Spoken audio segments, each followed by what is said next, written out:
परम आदरणीय प्रधानाचार्य महोदय जी, मुख्य अतिथि महोदय आदरणीय सरपंच साहब, मेरे दादो साहब, सम्माननीय गुरुजनों, गांव से पधारे हुए मेहमानों और प्यारे सहपाठियों। 26 जनवरी को गणतंत्र दिवस के रूप में मनाया जाता है, ये तो हम सबको मालूम है। अब इस लोकतंत्र की राह पर चलते चलते हमारी शिक्षा व्यवस्था किस राह पर आकर खड़ी हो गई है, आज मैं उसके बारे में कुछ निवेदन करना चाहूंगी। हमारे देश में दो तरह की शिक्षा व्यवस्थाएं चल रही हैं, अमीरों के लिए अलग, गरीबों के लिए अलग। अमीरों के लिए प्राइवेट स्कूल, गरीबों के लिए सरकारी स्कूल। मैंने कई बार देखा है, घर पर जब मेहमान आते हैं और पूछने पर हम ये बताते हैं कि सरकारी विद्यालय में पढ़ रहे हैं, तो उनके चेहरे का रिएक्शन, भाव एक अलग तरीके का हो जाता है। तब मुझे बड़ा दुख होता है। उन सभी लोगों से मैं ये निवेदन करना चाहूंगी कि आप बहुत बड़ी गलतफहमी में हैं, क्योंकि शिक्षा का जो स्रोत है, शिक्षा जहां से आती है, वो आदरणीय शिक्षक है। शिक्षा ऊंची बिल्डिंगों से, बड़े बड़े गार्डन से, अच्छी बसों में सफर करने से या एसी रूमों से शिक्षा नहीं आती है।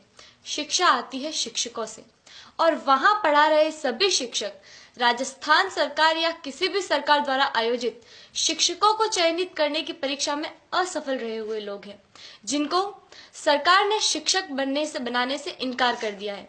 वो सभी लोग वहां पढ़ा रहे हैं।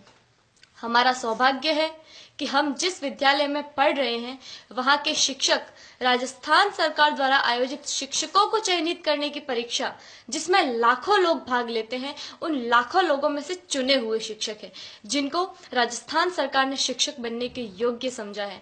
हमारा सौभाग्य है कि हमें ऐसे ट्रेंड टीचर पढ़ा रहे हैं। मुझे गर्व है कि हम अच्छे हाथों में हैं। मेरे दादो सा आदरणीय जय सिंह जी देवल यहाँ विराजे हुए हैं, जो मुझे कभी कभी एक बात कहते हैं कि जितने भी आईएएस, आरएएस या सरकार के किसी भी उच्च पद पर लगे हुए ऑफिसरों में से ज्यादातर ऑफिसर्स सरकारी विद्यालयों में पढ़े हुए हैं और सरकारी विद्यालयों से ही उत्तीर्ण हुए हैं। वर्तमान में एक डॉक्टर, एक इंजीनियर, एक वकील, एक बिजनेसमैन, यहाँ तक कि इन विद्यालयों में पढ़ा रहे शिक्षक भी अपने बच्चों को सरकारी विद्यालयों में पढ़ाना नहीं चाहते हैं। आखिर क्या कारण है? इसका कारण है संसाधनों का अभाव।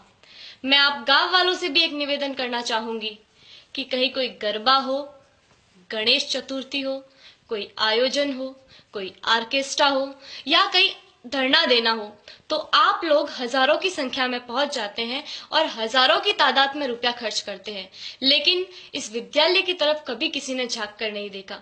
इस विद्यालय की ओर देखने का किसी को भी समय नहीं है। मैं आप गांव वालों से ये निवेदन करना चाहूंगी कि जितना जोश आप उधर उन कार्यक्रमों में दिखाते हैं, उतना ही जोश आप इधर इन विद्यालयों के लिए दिखाएं। भविष्य में संजोगवश हम सरकारी विद्यालयों में पढ़ रहे छात्रों में से कोई प्रधानमंत्री या और कुछ बन गया, तो सबसे पहले तो हम ये कोशिश करेंगे कि भारत की तमाम सरकारी स्कूलों को एक उच्च स्तर पर ले आए, ताकि वर्तमान भविष्य में भारत में एक ऐसा समय आए कि सभी बच्चे सरकारी विद्यालय में पढ़ रहे होंगे। मुझे जो कहना था वो कह दिया। मैंने जो कहा वो गलत है या सही, मुझे नहीं पता। इसका निर्णय तो आप लोग ही कर सकते हैं। मेरे जो मन में था वो कह दिया। अब मुझे बहुत अच्छा महसूस हो रहा है। जय हिंद, जय भारत।